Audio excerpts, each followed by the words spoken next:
You ask Tiger to solve. This deals with linear equations with one unknown.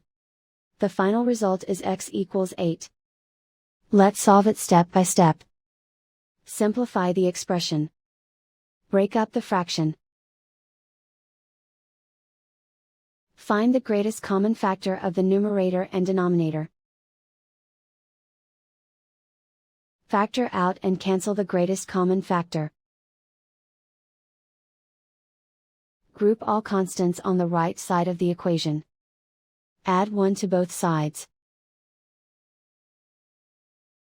Simplify the arithmetic. Convert the integer into a fraction. Combine the fractions. Combine the numerators. Isolate the x.